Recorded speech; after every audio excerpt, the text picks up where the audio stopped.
Judul, Penghuni Rumah Tua di Ujung Jalan. Di ujung sebuah desa terpencil, ada sebuah rumah tua yang sudah lama tak berpenghuni. Orang-orang desa sering menghindari rumah itu, percaya bahwa tempat itu berhantu. Namun, Dika, seorang anak laki-laki berusia 13 tahun yang dikenal suka penasaran, merasa tertarik untuk menyelidiki. Suatu sore, ketika matahari hampir tenggelam, Dika mengajak sahabatnya, Rian, untuk menjelajahi rumah tua itu. Awalnya, Rian menolak. "Kamu gila, Dika, orang bilang rumah itu ada hantunya. Apa kamu tidak penasaran? Mungkin di dalamnya ada sesuatu yang menarik, seperti barang antik," balas Dika dengan semangat. Setelah didesak, Rian akhirnya setuju, meski dengan ragu. Mereka membawa senter dan pisau kecil untuk berjaga-jaga. Saat mereka membuka pintu rumah yang berderit, udara dingin menyergap, bau apek dan debu memenuhi ruangan. Rumah itu gelap,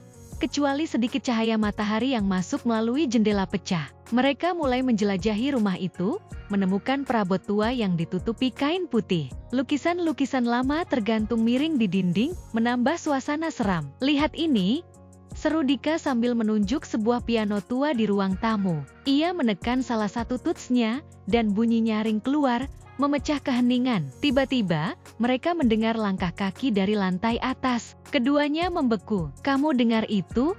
bisik Rian, wajahnya pucat. "Dengar," jawab Dika pelan. Meski takut, rasa penasarannya lebih besar. "Ayo kita lihat." Dengan hati-hati, mereka naik tangga yang berderit di setiap langkah. Di lantai atas, mereka menemukan sebuah kamar dengan pintu sedikit terbuka. Dari celah pintu, terlihat cahaya redup seperti nyala lilin. Dika membuka pintu perlahan, dan mereka menemukan sesuatu yang tak terduga. Di tengah kamar, seorang pria tua duduk di kursi goyang, memandangi lilin yang menyala di atas meja kecil. Pria itu tidak terlihat menyeramkan, hanya kesepian. "Siapa kalian?"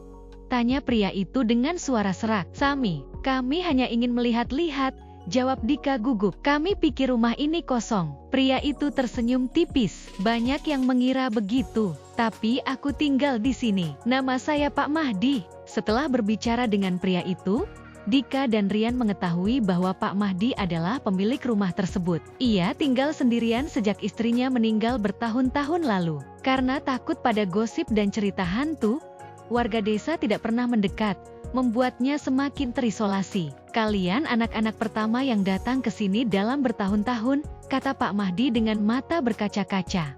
Dika merasa iba. "Maaf kalau kami mengganggu, Pak, kami hanya penasaran." Pak Mahdi tersenyum hangat. "Tidak apa-apa. Sebenarnya, aku senang kalian datang. Rumah ini tidak lagi terasa sepi hari ini." Sejak saat itu, Dika dan Rian sering mengunjungi Pak Mahdi. Mereka mendengarkan cerita-cerita masa lalunya, membantu membersihkan rumah, dan bahkan membawa makanan dari desa. Lambat laun, warga desa mulai tahu tentang Pak Mahdi, dan berani mendekat. Rumah tua di ujung jalan itu tidak lagi dianggap menyeramkan. Sebaliknya, rumah itu menjadi tempat berkumpul, di mana kisah-kisah baru diciptakan, dan kesepian Pak Mahdi berakhir. Pesan moral: jangan terburu-buru menilai sesuatu dari cerita atau penampilan luar. Terkadang, yang kita anggap menakutkan hanyalah sesuatu yang kesepian dan membutuhkan perhatian. Semoga cerita ini membawa pelajaran dan inspirasi.